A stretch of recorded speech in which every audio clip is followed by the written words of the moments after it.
안녕하세요. Riding on the Korean wave. Welcome to Tuesday's edition of The Culture Wave. I'm Kwon So-ah in Seoul. Explore with us Korea's culture from all aspects and stay up to date with K-entertainment, K-influencers, K-travel, K-everything.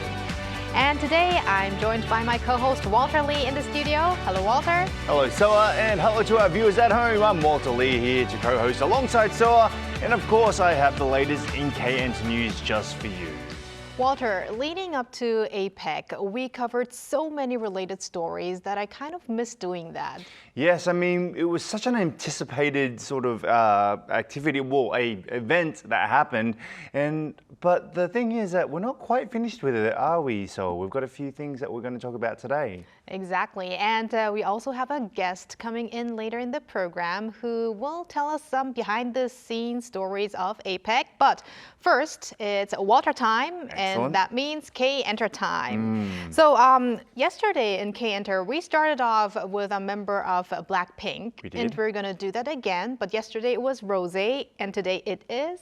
It is Jennie today. So BLACKPINK's Jennie is set to become the first K-pop artist to headline at Spain's 2026 Mad Cool Festival. Now, she's performing on July 9th at the festival, which runs between the July 8th and July 11th as well. So, according to the festival lineup announced on Monday local time, Jennie joins a global lineup that includes one of my favorite rock bands, Foo Fighters, Florence and the Machine, and 21 Pilots.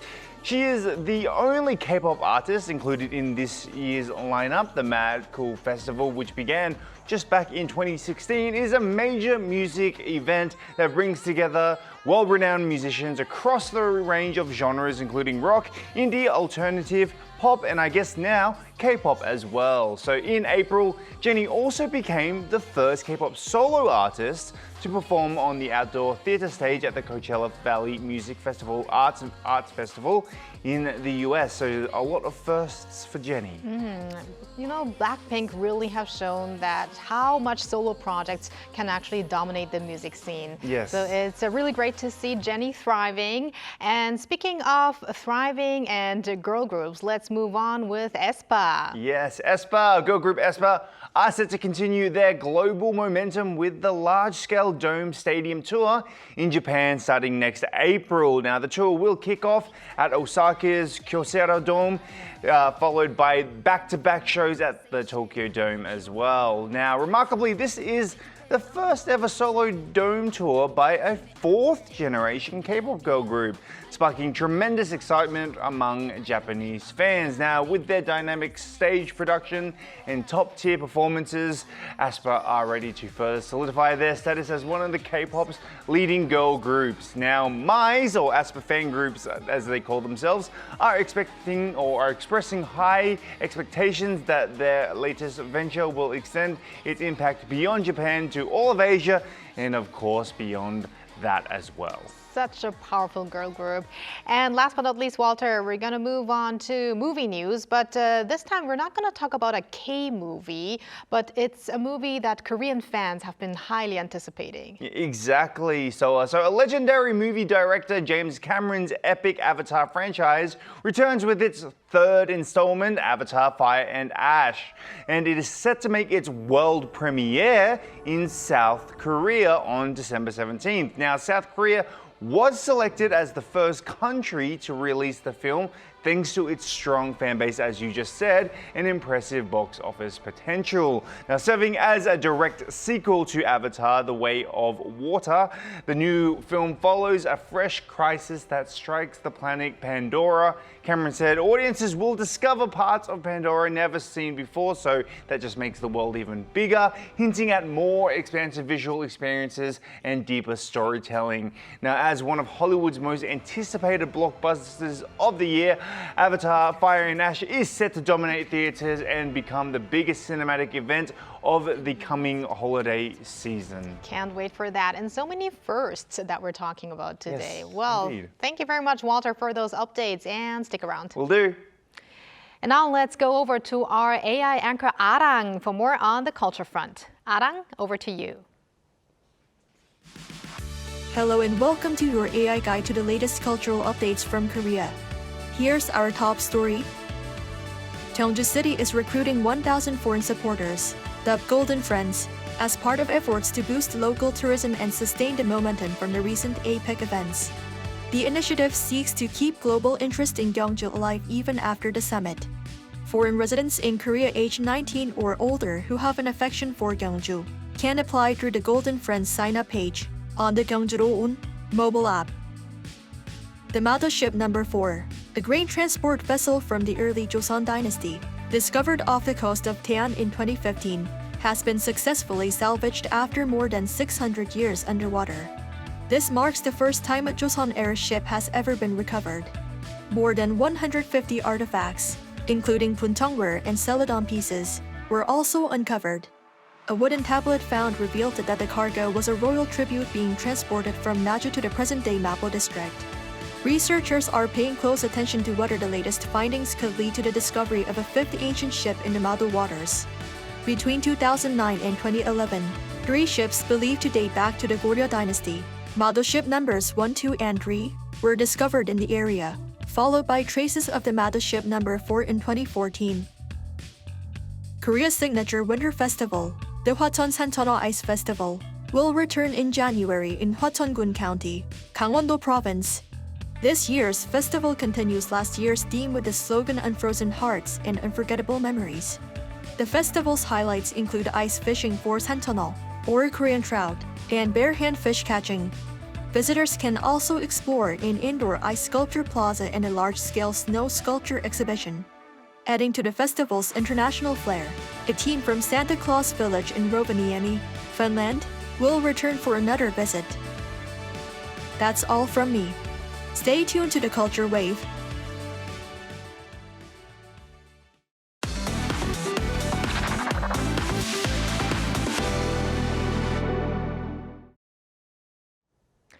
Curtains have gone down on this year's APEC forum in Gyeongju, but the historic city is maintaining its efforts to engage foreign visitors to the beauty of Korea's heritage. Cha Yun-kyung has a glimpse. This is Ohan House, an exhibition space located in the K Business Square at the Gyeongju Expo Grand Park. Here, visitors can experience 5 elements of traditional Korean culture: Hansik, or Korean cuisine; Hangul, the Korean alphabet; Hanji, traditional paper; Hanbok, clothing; and Hanok, a traditional house. Forum visitors can use AI to draw Korean traditional paintings or practice writing their English names in Hangul. Although Korean culture may feel unfamiliar to them, it is perceived as something as innovative and refreshing as cutting-edge technology. Yeah, it gave us an idea that how Korea has, or what are the different 5 pillars of the Korean culture. So, very nice. Very happy to be here. They can practice traditional calligraphy and enjoy pansori, or Korean folk music performances. These unique Korean cultural experiences provided a refreshing break from their hectic schedules and allowed them to relax. Captivated by the charm of Korean traditions, foreign visitors went to Gyeongju's Gyochon Hanok village. There, they explored tiled roof houses lined with stone walls, experiencing the essence of Korean heritage. It's very traditional, but also incredibly beautiful. I think for me, I really enjoyed the food is amazing and very varied. Also, I think the people here are very friendly and welcoming. The Ohan House will reopen from November 10th until the 23rd after a revision, welcoming visitors every day from 9 a.m. until 6 p.m. Cha Yun-kyung, Arirang News.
The biggest international event of the year for Korea was no doubt the 2025 APEC Economic Leaders Meeting, the first to be held in the country in 20 years.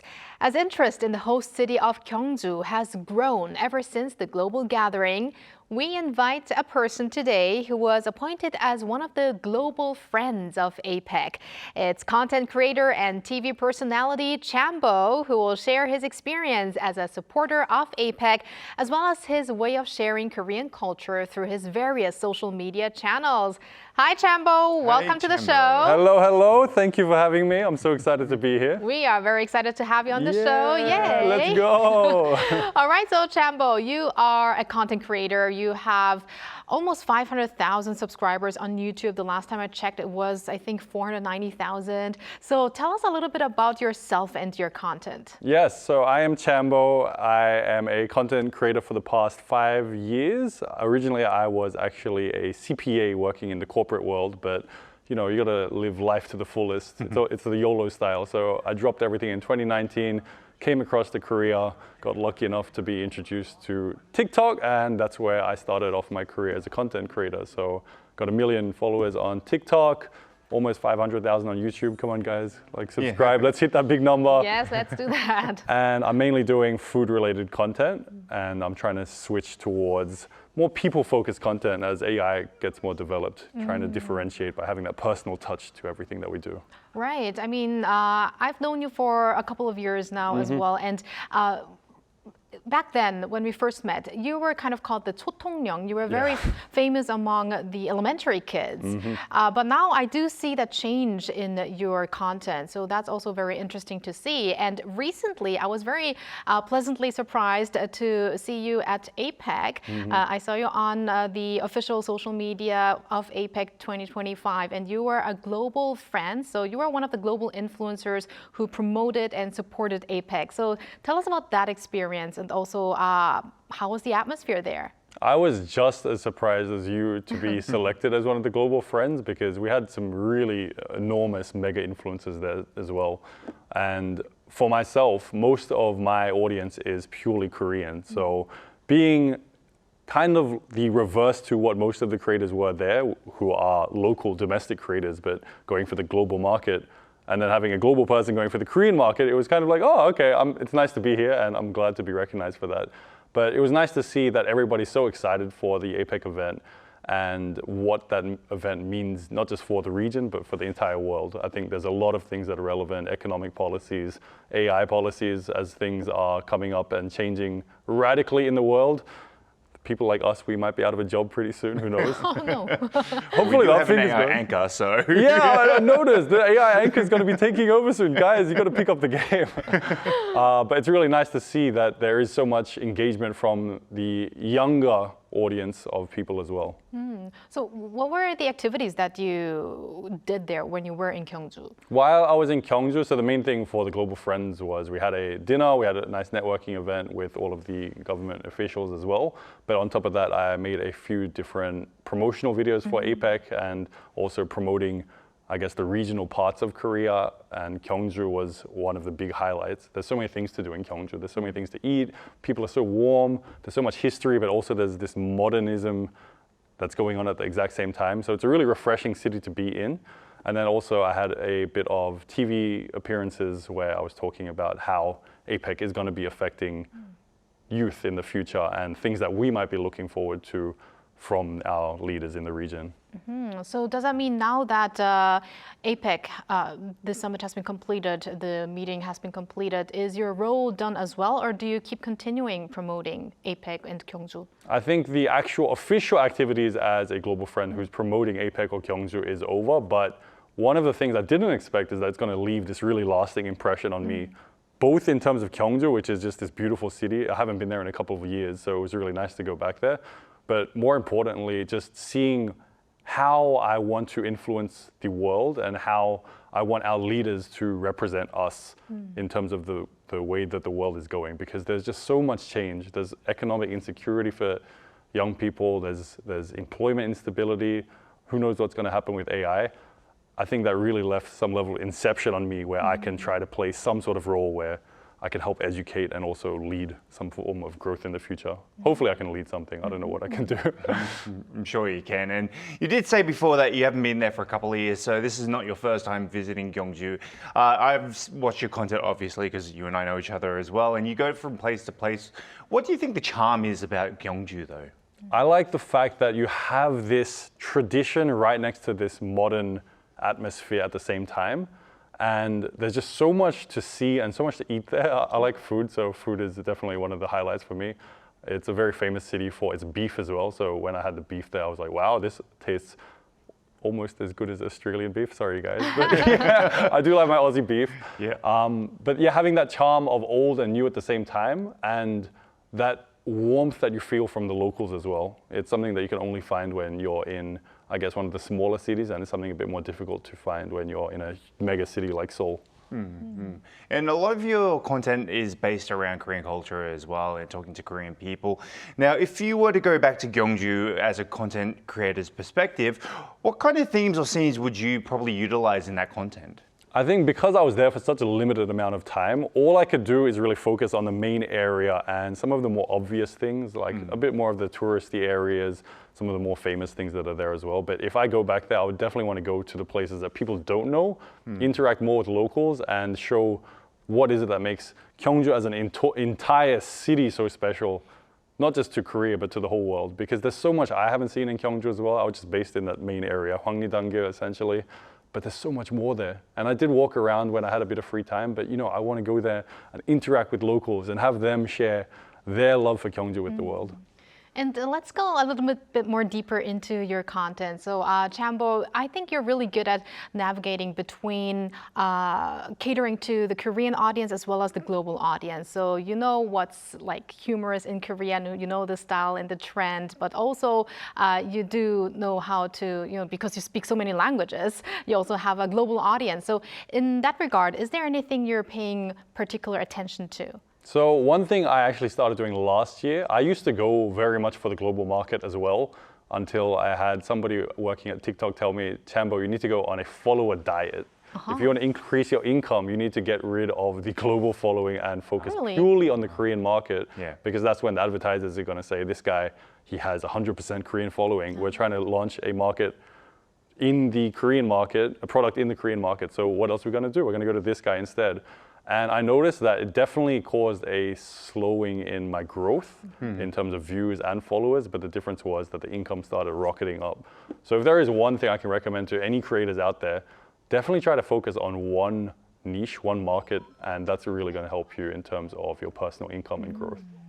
Maybe not growth, but yeah, income. That your fan would also be a lot of Koreans living in Australia as well, because as a content creator myself, most of my content followers are from Korea, but they're also Koreans that are living in Australia as well. And us being Australian, we would attract that, I guess, audience as well. But nevertheless, reactions might differ depending on culture and background of your fans. Are there any interesting comments or, let's say, responses you remember, positive ones? Positive ones. Korean or non-Korean followers? There's one type of response that gets me the most, and I never would have imagined that anything I do as a content creator, essentially I'm spending 99% of my time in my bedroom editing videos just on my computer, which is very different to the extroverted outward personality you might see in videos. But you have commenters coming, or sometimes even emails or direct messages of people saying, your videos inspired me to get through depression. Your videos inspired me to work harder on my exams and to chase my dreams. And that's something I never really imagined would occur from just making videos. It's essentially me just sitting on a computer and doing nothing, but, well, not nothing, but working, I almost said a bad word, working really hard. And it's really inspiring for me. It really pushes me to go further as well. So I'm glad I have that effect on people, and I hope I can continue to make people happy and push through life a bit harder. I have to agree with you. Sometimes we receive messages from our fans from the Culture Wave, and they do say similar things as well, and that's really, really inspirational and keeps us motivated. Actually, what made you become a content creator 5 years ago, Chambo? So for me, my original push for becoming a content creator, going away from the corporate world, was I actually experienced a lot of racism when I was younger. And my goal in life became wanting to bring people from different backgrounds together. I didn't want other people to have to go through the sort of things that I went through. And I thought, what is the most efficient and effective way that I can do that without having a big ball of capital? And thankfully, this entire online world, originally it was YouTube, and then eventually short form content started popping off. I realized if I can invest X amount of effort and reach potentially millions of people around the world, this is going to be the most effective method for me to do it. And luckily, I really enjoy the process of making videos as well. I like interacting with people, I like making jokes, and I like the editing process too. So it became this perfect marriage of efficiency and also creativity and just love for the entire process.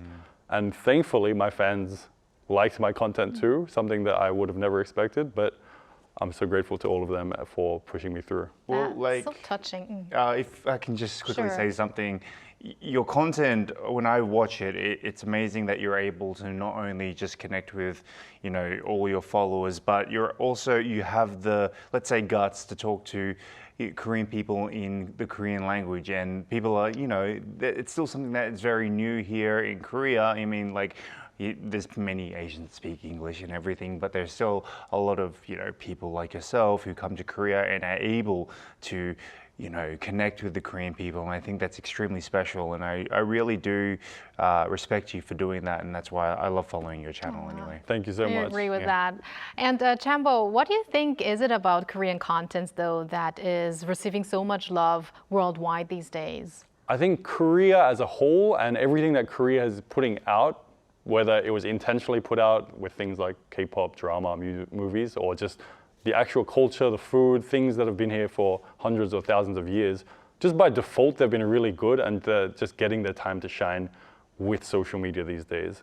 So having this new platform to show this country's beauty to the world, it's a definite answer. What other culture would pop off as much when it's such a beautiful country that just needs to show its charms to the world? And finally, before we let you go, Chambo, where do you see yourself in 10 years from now? Oh, or dear. 20 years? That question. I don't even know where I'm going to be in 10 days or 10 minutes, so that's a tough question. But I feel like I will continue making content for the rest of my life, whether it is something monetized or not. But one thing that I do want to do maybe in the next 1 or 2 years is I also want to start my own agency so I can help other content creators find their platform, find their way of growth, and find their way of monetization, while also helping inspire the world with what they're doing. Okay, now we know where we have to contact. Let me know if you need an in a agency. couple of years. I'll be your guy. Already signing up. That's it. All right, thank you very much, Chambo, for sharing your story with us today. It was a great pleasure, and we look forward to many of your more fun and creative contents. Thank you so much for having me. And thank you, Walter, as always. We're going to see you back here tomorrow. Yes, I'll see you tomorrow. Thank you for spending the past half an hour with us on the Culture Wave. Please join us again tomorrow on Wednesday at 2 p.m. Korea time, and maybe one day here in Korea.